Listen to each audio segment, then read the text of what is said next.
Здравейте, приятели! Laptop BG днес има гост. Това е Amilo P3560, модел на Fujitsu.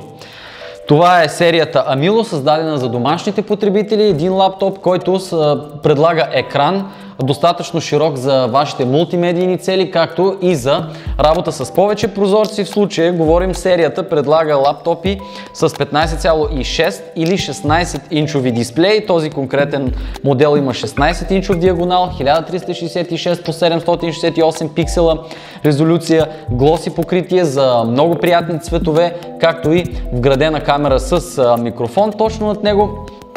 Като цяло, освен качественият корпус, който между другото, много важно да отбележим, лаптопът е произведен в Германия. Както виждате, този етикет тук ни показва, че лаптопът е произведен в Германия. За тези от вас, на които им е писнало от китайски стоки, могат да се възползват от този немски продукт.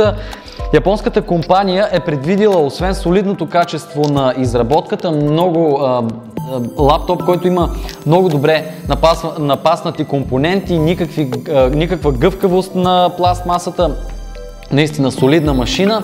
Предвидила и клавиатура, която има устойчивост на разливане до 50 мл течност и може да поеме тя, като ще имате достатъчно време да изключите лаптопа и да съхраните своята информация. Вътрешната част на лаптопа е направена така, че покритието върху горната част на машината да не оставя следи от пръстови отпечатъци, да работите спокойно, да не се дразните от мръсотия, което за съжаление не важи за горната част на капака на дисплея. Ще трябва по-често да я почиствате. Лъскавото черно с символът на Fujitsu се виждат от другата страна. А относно техническите характеристики, също разполагаме с една достатъчно кадърна машина, която да ни върши работа както в ежедневните офис задачи, така и в мултимедийните ни забавления.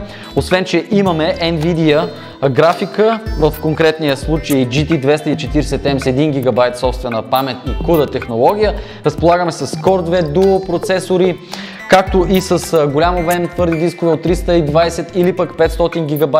Имаме много различни портове на разположение, като задължителни вече за мултимедийна машина имаме HDMI порт, имаме eSATA порт, Express Card, както и няколко USB-та, разположени от двете страни, разбира се и DVD записвачка.